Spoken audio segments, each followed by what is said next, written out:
Que Dios les bendiga, amados hermanos. Qué alegría, qué gusto saludarlos hoy martes 10 de septiembre. Estamos en la serie Esther. Para esta hora he llegado ya en la recta final de esta serie. El día de hoy es el número 38 y se titula Demasiada violencia.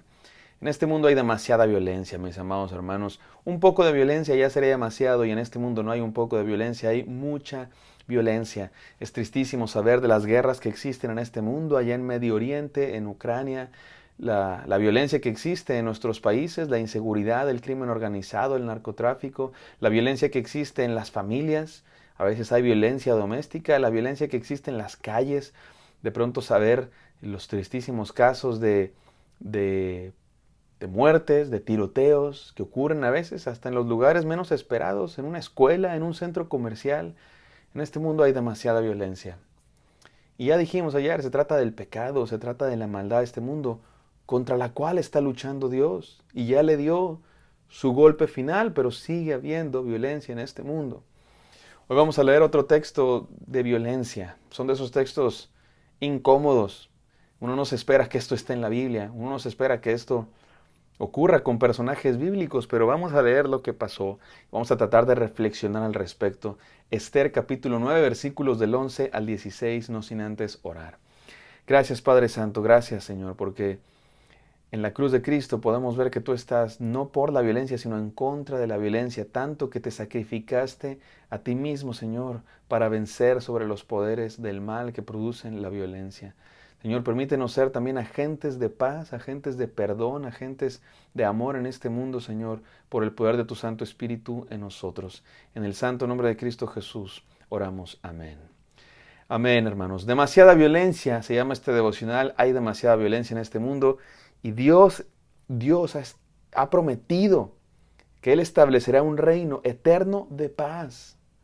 Y ese reino ya vino, se acercó en Cristo Jesús, el príncipe de paz. No está consumado ese reino todavía, porque otra vez Dios está dando oportunidad para que creamos en Él, para que decidamos ser parte de ese reino. Mientras tanto, sigue habiendo violencia en este mundo y hay violencia en esta historia, la historia de Esther. Vamos a leer lo que pasó. Recuerdan que el pueblo de Dios se defendió de los que los atacaban y lograron vencer sobre ellos porque Dios estaba con ellos, Dios los estaba protegiendo. ¿Y qué pasó después? Versículo 11 del capítulo 9. El mismo día se le dio cuenta al rey acerca de los números de los muertos en Susa, residencia real. Y dijo el rey a la reina Esther: en Susa, capital del reino, los judíos han matado a 500 hombres y a 10 hijos de Amán. ¿Qué habrán hecho en las otras provincias del rey? ¿Cuál pues es tu petición? Y te será concedida. ¿O qué más es tu demanda? Y te será concedida. Noten cómo otra vez el rey se pone a las órdenes de Esther. Esther es claramente el personaje principal de esta historia. Y respondió Esther: si le place al rey, concédase también mañana a los judíos en Susa que hagan conforme a la ley de hoy y que cuelguen en la horca a los 10 hijos de Amán. Y mandó el rey que se hiciese así. Se dio la orden en Susa y colgaron a los 10 hijos de Amán. Y los judíos que estaban en Susa se juntaron también el 14 del mes de Adar y mataron en Susa a 300 hombres, pero no tocaron sus bienes. En cuanto a los otros judíos que estaban en las provincias del rey, también se juntaron y se pusieron en defensa de su vida y descansaron de sus enemigos y mataron de sus contrincantes a 75,000, pero no tocaron sus bienes. Resulta que acaba el día del decreto, del segundo decreto de salvación, y el rey dice: pues muy bien, ya ocurrió la cosa, ya claramente Dios los bendijo. Otra vez no se pronuncia el nombre de Dios, pero a mí me parece muy claro que esa es la idea detrás de esta narración. Dios está con ustedes, Dios les dio la victoria. Ahora, ¿qué quieres, reina Esther? Y la reina Esther pide un segundo día de violencia. Y aquí es donde entran los problemas. ¿Por qué Esther pide eso? Otra vez las preguntas. Ya más o menos se nos habían calmado las preguntas, pero otra vez, ¿qué no se supone que Jesús habla del perdón de los enemigos, del amor unos a otros, de la paz? ¿Qué está pasando? No voy a repetir todo lo que ya dije, que la gran mayoría se aplica aquí. Otra vez, se trata de defensa, se trata del plan de Dios, se trata de la redención y se trata de un contexto donde hay violencia. Y no, mi amado hermano, quiero que quede muy claro. El mensaje del libro de Esther no es: ve a matar a tus enemigos. Si alguien te hace daño, tú toma venganza y acaba con él. Y al día siguiente también. No, ese no es el mensaje del libro de Esther. El mensaje de Esther no es la venganza ni la violencia. Porque aquí, recuerda, no se trata de personas tomando venganza por su propia mano. Esa no es la enseñanza de la palabra de Dios. La palabra de Dios es dejarle a Dios la venganza. Y si hay gente que está en tu contra, déjale a Dios la venganza. Si tú tienes que defenderte, defiéndete. Pero perdona, ama, busca la paz en todo momento. Y no tomes venganza por tu propia mano. Entrégalos en las manos de Dios y deja que Dios sea tu vengador. Ese es el mensaje de la palabra de Dios. La paz, la mansedumbre. Entonces, ¿por qué Esther pide eso? Bueno, te cuento algo. Fíjate que entre los estudiosos de la Biblia no se ponen de acuerdo si lo que hizo Esther fue bueno o malo. Hay quienes dicen que lo que hizo Esther fue un error, fue un pecado. Como que le gustó la victoria y quiso consumarla, como que ella sí se llenó de esta sed de venganza. Hay quienes dicen, no estuvo mal, estuvo bien lo que hizo. No porque la venganza sea buena, sino porque todo esto es parte de un plan.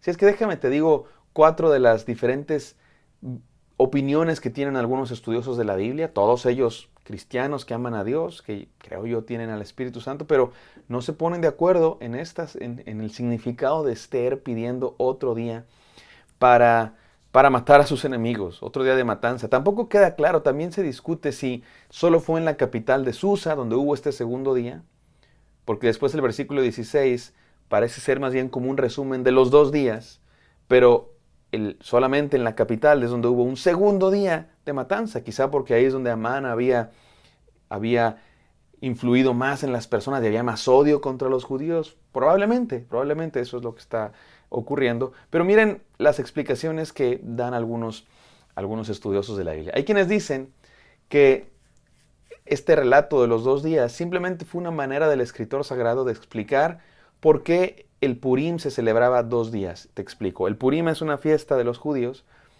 y el libro de Esther es una especie de explicación de esta fiesta. Como cuando alguien, nuestros niños o alguien que no conoce nuestra cultura nos pregunta, oye, ¿qué es eso de Navidad? ¿Por qué celebra Navidad? Y le contamos la historia de Navidad, del Evangelio, el nacimiento de Jesús, José y María, Belén, el establo, etc. Igual acá, los judíos tienen una celebración que se llamaba Purim. ¿Por qué celebraban eso? La explicación era porque hubo un malvado que quería matar a los judíos, pero Esther, la reina Esther, convenció al rey de que hiciera un segundo decreto para salvar a los judíos. Y es probable que esa fiesta se celebrara desde tiempo antes y los judíos no se ponían de acuerdo entre cuál día era, si el día 14 o el día 15 de ese mes. Y entonces el escritor sagrado dijo, pues los 2 días, el 14 y el 15, y la razón es porque hubo un segundo día de defensa, vamos a decir así. No lo sé, no me encanta esta explicación, porque hace pensar que el escritor sagrado como que se le inventó, ¿no? Y no me parece que sea la idea. Más bien pienso que es al revés. Si hubo un segundo día, si el narrador nos cuenta que hubo un segundo día de violencia, es porque hubo un segundo día de violencia. Segunda explicación, la que les decía yo hace rato.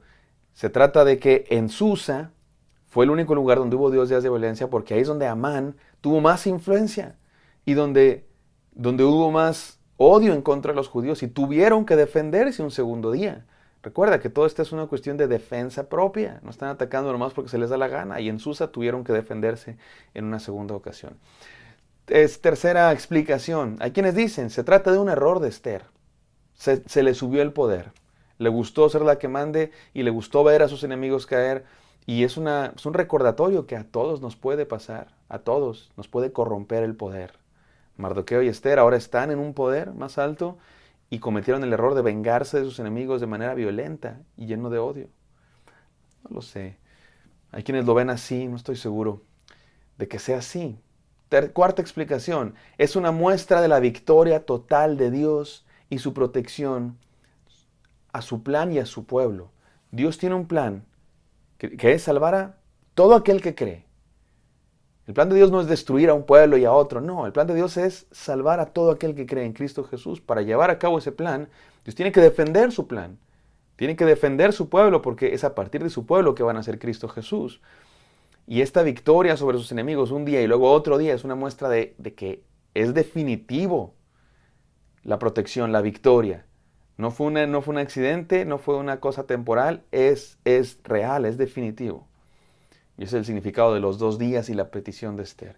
Y número 5 y último, es un juicio de Dios sobre las naciones paganas malvadas. Dios no va a descansar hasta que haya juzgado a estas naciones malvadas y hasta que haya cumplido su promesa de destruir a los pueblos que estuvieran en contra del pueblo de Dios. ¿Qué explicación les gusta? ¿Qué perspectiva les gusta? Pienso que hay verdad en muchas de ellas. Y a fin de cuentas, a reserva de que cada quien tome su decisión, déjame decirle 3 enseñanzas que me parece son ineludibles a partir de esta historia. Número 1, Dios juzga la maldad. Dios no tiene por inocente el culpable. Dios es lento para la ira. Dios no es impulsivo. Dios no es un Dios que alguien me hace daño y inmediatamente tomo venganza, ojo por ojo, diente por diente. No. Dios es lento para la ira y pronto en misericordia. ¿Pero qué significa que es lento para la ira? Que tiene ira y juzga la maldad. Dios es un Dios que juzga la maldad. No sé qué me da cuando hay críticos ateos que no creen en Dios.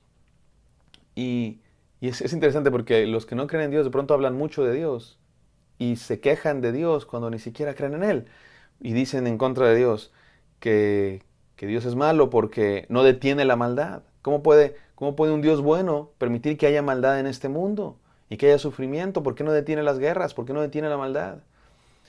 Y curiosamente son esas mismas personas las que se quejan de que Dios haga este tipo de cosas en contra de pueblos. ¿Por qué Dios hace esta maldad en contra de estos pueblos? ¿Por qué es un Dios violento? ¿Por qué es A ver, no puedes tener las dos cosas. No puedes preguntar por qué Dios no detiene la maldad.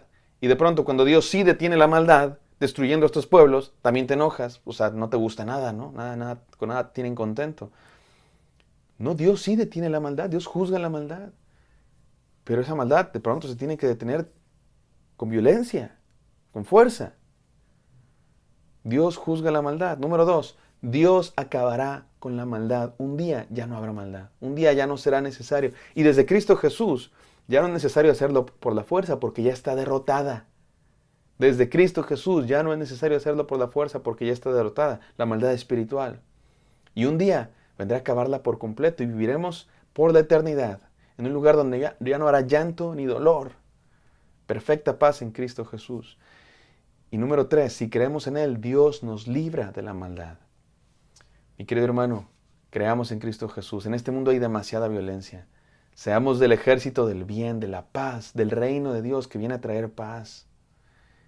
Porque Dios va a juzgar la maldad.